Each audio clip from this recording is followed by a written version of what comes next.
hearth. Today, the ashes speak. Today, we carry our first ember.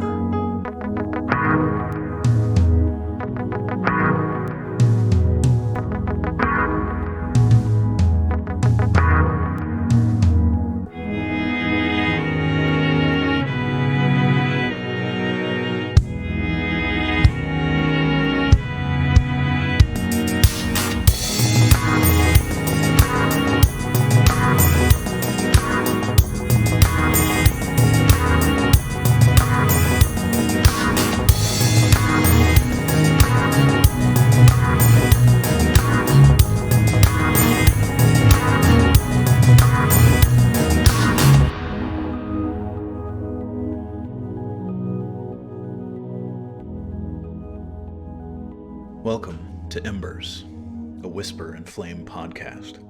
My name is Michael, and I am the voice of Whisper and Flame, the voice that will guide you and journey with you over the course of these next 30 podcast entries. When your flame has burned down to embers, and all you can do is but whisper, you are welcome here. Our podcast follows along with a journal that I wrote called Embers, 30 Days for Holding What Remains. It's a guided devotional journal that asks you to go to the deep places in your heart and your story, the place that may now only contain a few embers of a once roaring fire. The journal is a place where your spirit can speak up.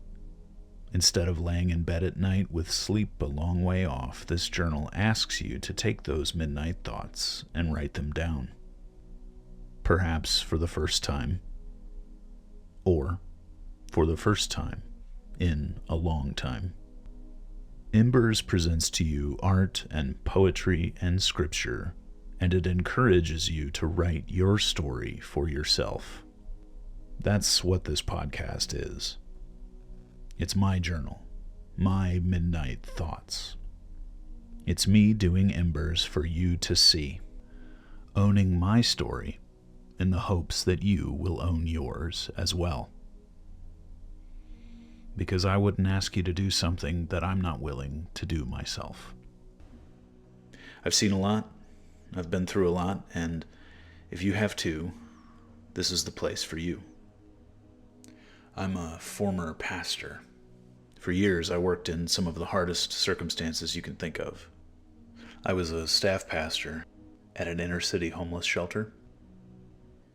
I was a hospice chaplain working directly at the bedside with people dying right in front of me. I planted a church that welcomed deconstructing Christians before deconstruction was even a term. We just called ourselves outliers. So much of my experience has been the practice of presence with people in real grief, people struggling with real addictions, people looking at the ends of their lives squarely for the first time ever and feeling real fear, real loss, watching them die, watching what gets left behind, their families stunned in grief, or even more tragically watching and seeing that nothing at all gets left behind. No one is there to remember them, except for people like me, frail, fallible people, to think of them from time to time. And because life doesn't stop till it stops, I had to do all of this when I was going through my own grief. The passing of friends and family members, relationships that I cherished failed. Who I thought God was failed. And I felt worthless and lost for years. I've been through a lot in my life. So much of what has come before is just dust to dust, ashes to ashes, So if you're like me, if you're going through something, and let's be honest, everyone is in the midst of a battle that only they can see. If you're going through something, the space we hold in this podcast is for you. Our reflections in this podcast are based on a guided devotional that I wrote called Embers, 30 Days for Holding What Remains. Embers, Each day represents one ember from a fire that used to roar, but is now nearly ashes.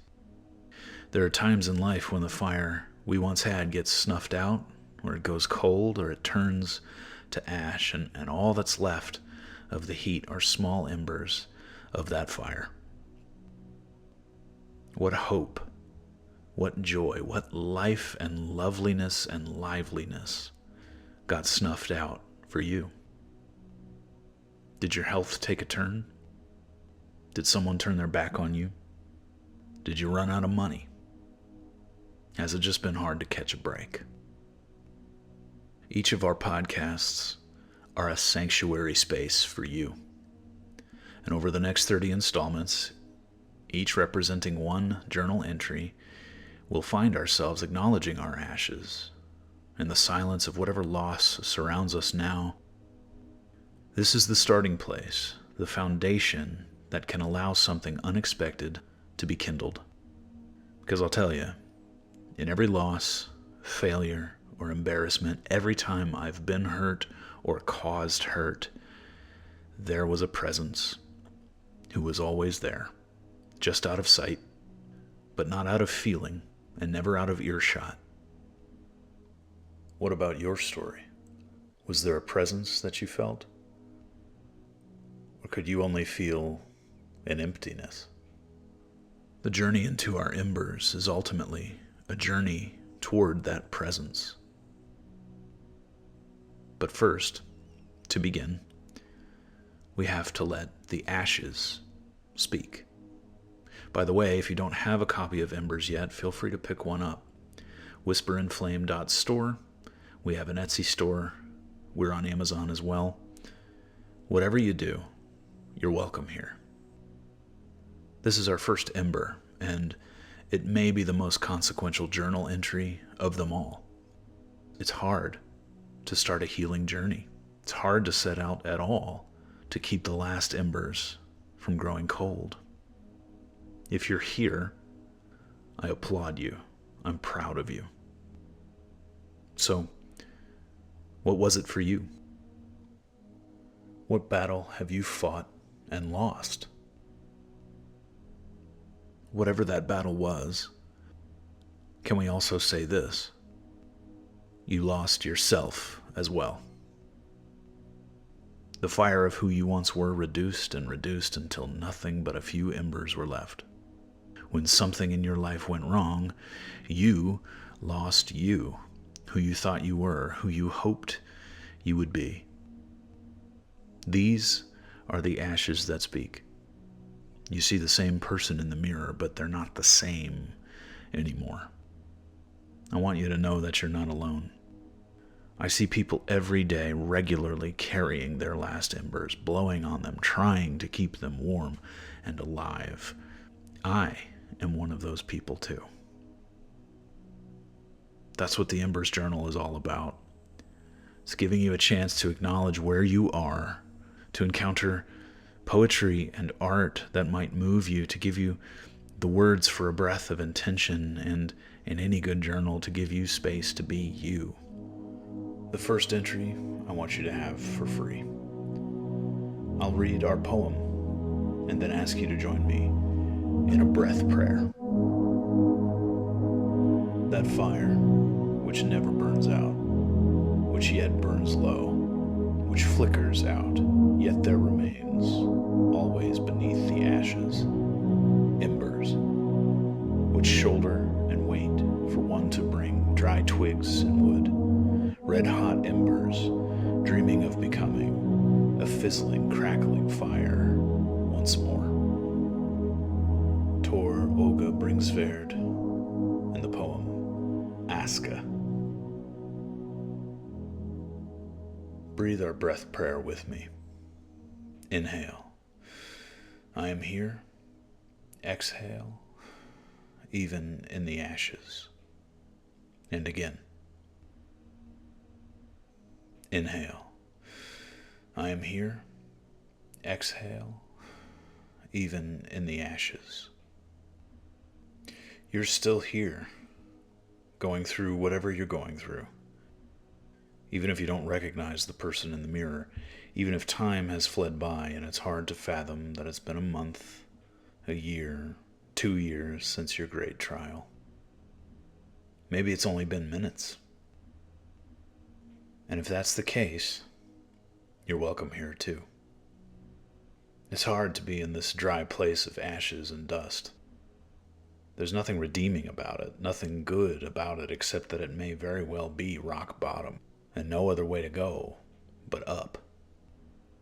I've seen men and women at absolute rock bottom, coming in, needing a bed, detoxing, shaking. I've seen families losing their mom, their dad, the heart and soul of their family, and then been powerless to stop the loss.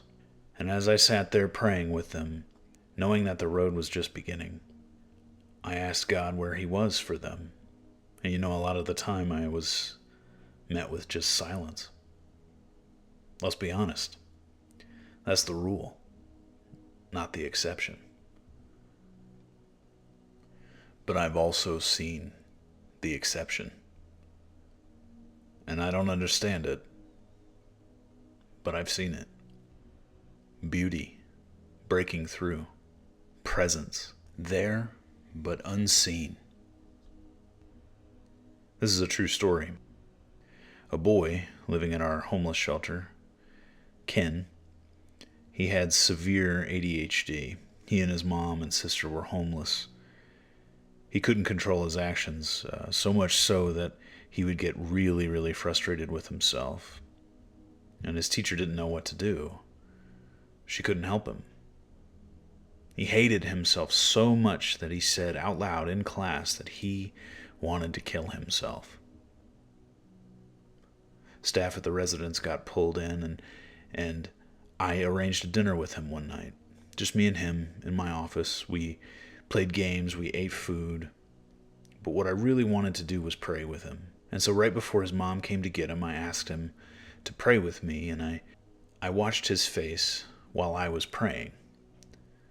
I asked God to take care of him, to help him get on an IEP, an individualized education plan.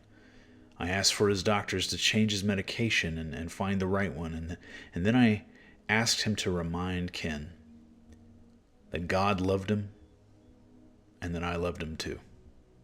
And when I said that God and I loved him, his face went from a grimace to a huge smile. And years washed off of this 8-year-old's face. It was love that made him smile. That he was loved, and the recognition that he was going to be loved no matter what he did. That's what finally broke out beautiful on his face. And sure enough, we advocated for an IEP. His mom got him on one.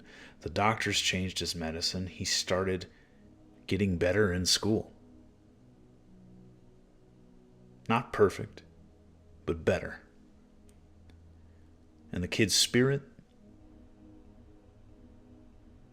Well, Jesus says that when we love each other, the Father and the Son make their home in that love.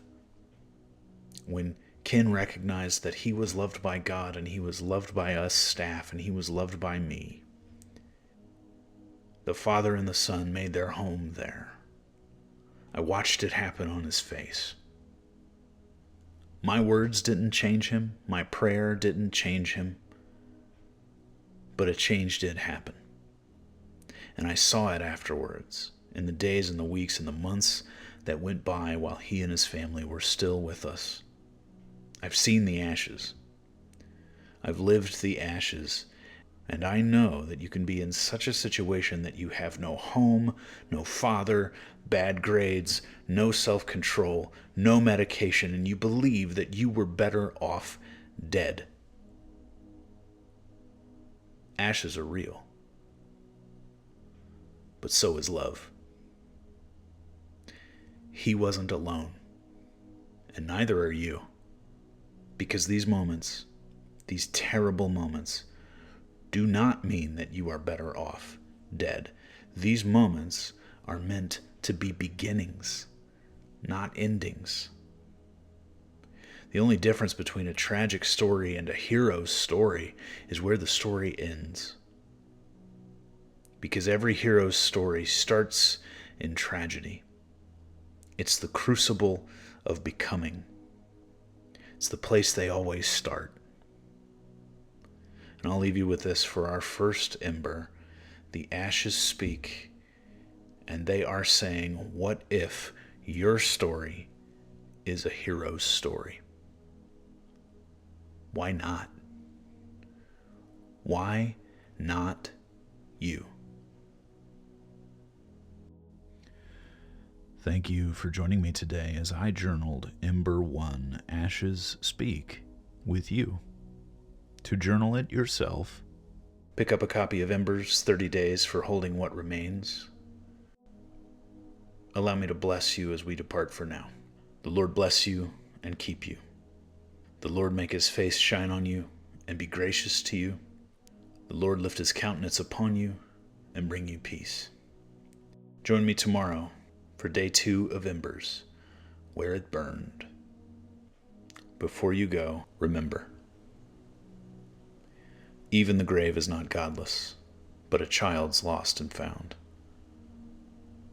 You, yes, you are beloved, every scar, holy ground.